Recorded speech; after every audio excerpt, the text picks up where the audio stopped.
Hi guys, welcome to reality video 6. I think this is one of the most important ones just before the last one. The last one will be our conclusions video about, our conclusions about the state of reality. Um, this one's about control, right? Control versus not control. Every awareness, I got a picture of the biofield there and the tree there, and then this is kind of a business over here in the center. Everything's controlled by the limits of your awareness, right? A tree is controlled by sunlight, soil, and the nutrients in the water, the air, the sun. Everything that awareness, the limits of that awareness, is what you're controlled by. I had an example, I think, in the first video. What you're not aware of controls you. So if you're not aware of somebody coming into your house and stealing your stuff, then you're controlled by that, right? Until your awareness is high enough, and then you can overcome those boundaries. Um, the reality is your awareness is infinite. It's just how subconsciously it's infinite. On spiritual level, we're all connected to source, but your consciousness awareness, in this three-dimensional space, is you're constantly expanding in your awareness, and that will help you make better decisions, and then your intent changes, right? As long as your intent's pure and you can expand your awareness into your surroundings. And just like a business is controlled by product and consumer, and its awareness is only as big as how much it's connected to on the outside. So I mean, if like Amazon is selling just about every product to every consumer, so its awareness is huge, right? That is a huge awareness business, but it doesn't. But it's all so it's controlling a big portion of the market. And so there's two ways to control things: by attracting a lot of things or by dividing. And so we'll see that in the next slide. To govern is to control. And like in the first video, we showed a couple of river deltas and how it's just an awareness, right? If you look at a river system, it's a branching circuit, just like a neural net or a cardiovascular system, where it's moving energy and information from one part to the next. And then the heart of that system is usually right before it branches into the larger body of water, because it's taking all that energy and information from the mountains and the high points on land, taking all the way that out into sea. And so you're just seeing an awareness move, and the heart of it is right at the top of the river delta, where the last tributary from the land drops in to the river delta, where it goes out to sea. And the way we control an awareness is we divide it, right? You can take a dam and then you can divide that awareness, and then you can draw energy off of it because it was moving energy naturally one way. If you create those two differences in potential, now you can draw energy out of that. And that's how we produce power.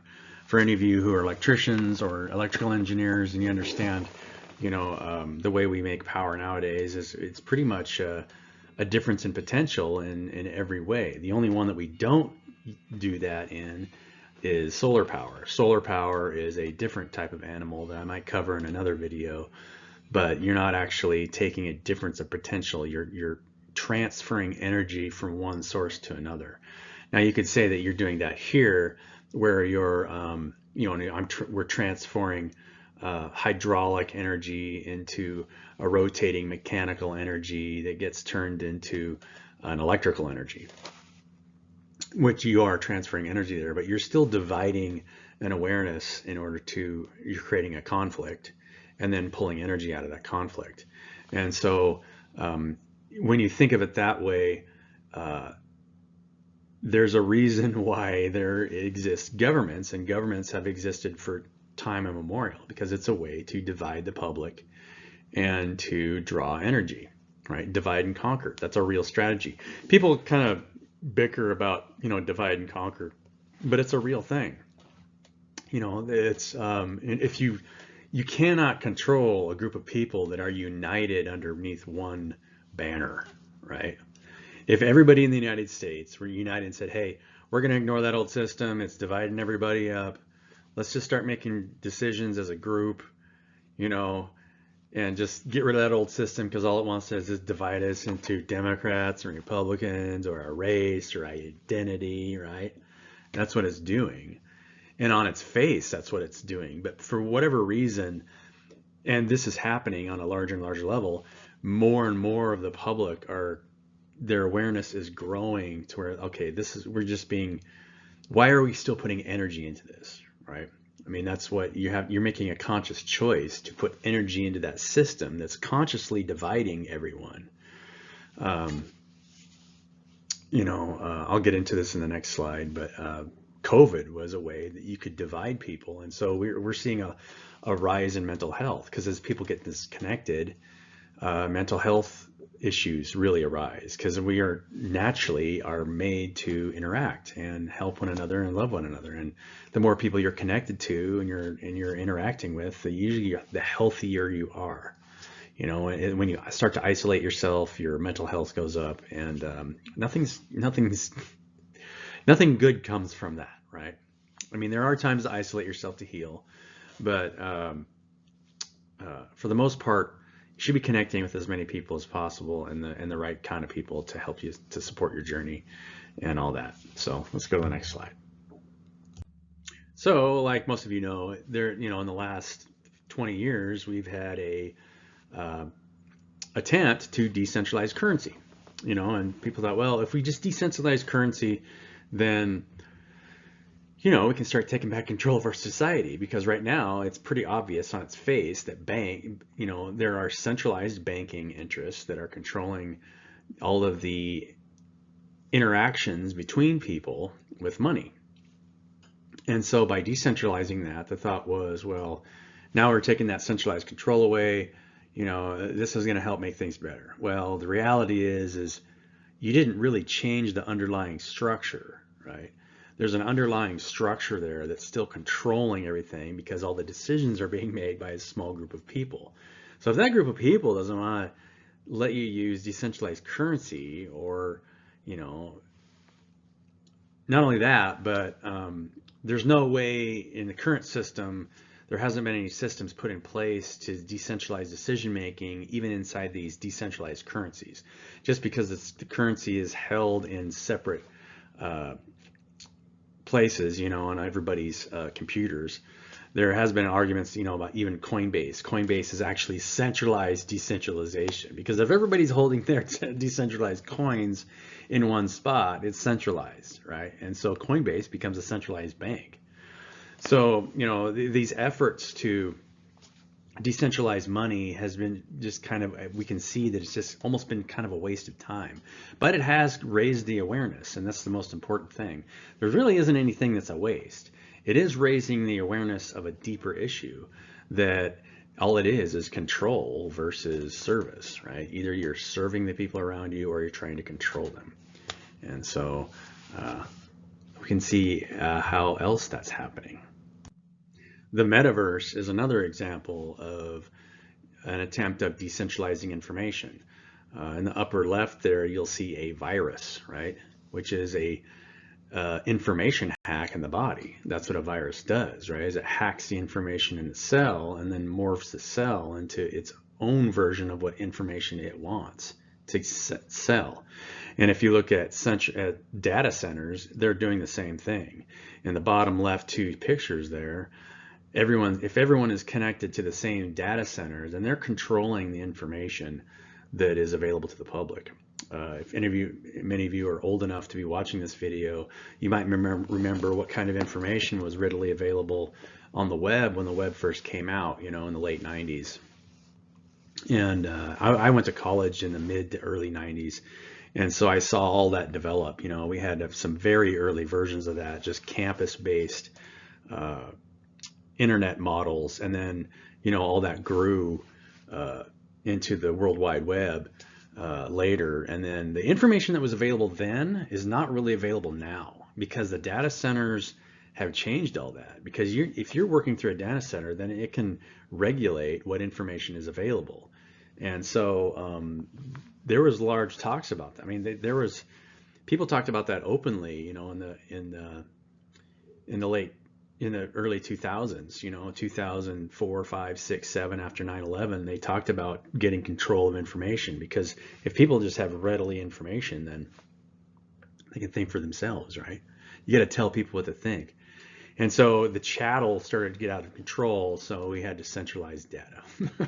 So there's been an effort, on the metaverse, and so there's so much decentralization around how you get information that everyone's trying to access information in a decentralized way and storing information that way, which is a good thing.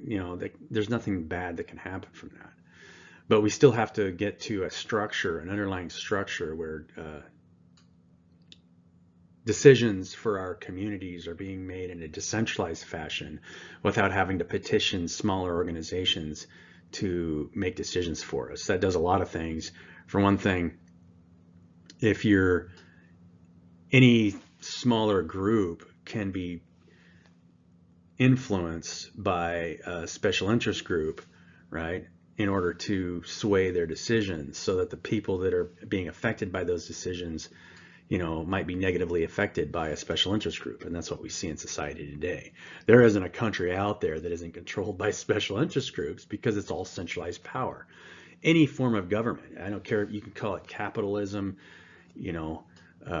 communism, socialism, any ism out there is a form of centralized power where it can be controlled by special interest groups. So it's in everybody's best interest to not put their energy in that, right? You're giving your power away. You're telling someone else, say, hey, you should make decisions for me, right? And that's the evolutionary process we're going through, is I need to trust myself and make decisions for myself. And so that is pretty much the only way that you can move forward, is follow your heart and make decisions for yourself. The DAO systems have been a recent attempt to decentralization, but as you see here in the picture, it's still centralized control, and they haven't come up with a system to decentralize control. And for the most part, it's just all ego-based, right? Everything around us is about the destruction of the ego in order to evolve, because you have to understand that maybe I don't have the best idea. I just need to let the divine take control. And because you're living in so many realms, you're living in fifth, fourth, third, three-dimensional reality, plus all the way back to source. So in order to evolve out of three-dimensional reality, you have to let go of those ideas of separation. And so that's what we're going through right now. Every single system is trying to create a new, better idea to decentralize, because everyone understands that if you give too much power to a small group of people, it just ends up destroying it for everybody else, right? Because it just turns into greed and mistrust. And this is the number one reason why you should follow your heart. Because if you think about it, your heart isn't in control of any part of your body, but it's also where all the information and energy in your body are coming to one spot. So you're always being controlled by your external environment anyway. And if you do that, and you just keep traveling forward in faith and trusting that everything will work out, it forces your awareness to grow. This is a really important thing. Understanding that process is how you evolve. My own personal journey, and I'll make a whole video on the last year and a half that I've gone through. Every month and a half or 2 months, I went through cycles where I came into higher states of awareness and understanding of what I was going through and why. And ultimately, it led me to just completely letting go, right? It's very difficult to do, to have faith and just completely let go of the process. And you'll go through a lot of stages of fear and emotional discomfort, but it also connects you with higher states of consciousness and the divine. The most important thing that I can give advice for anybody is just to continue to unconditionally love everyone around you and yourself, and forgive yourself, and don't hold grudges against anybody, because everybody's going through the same thing.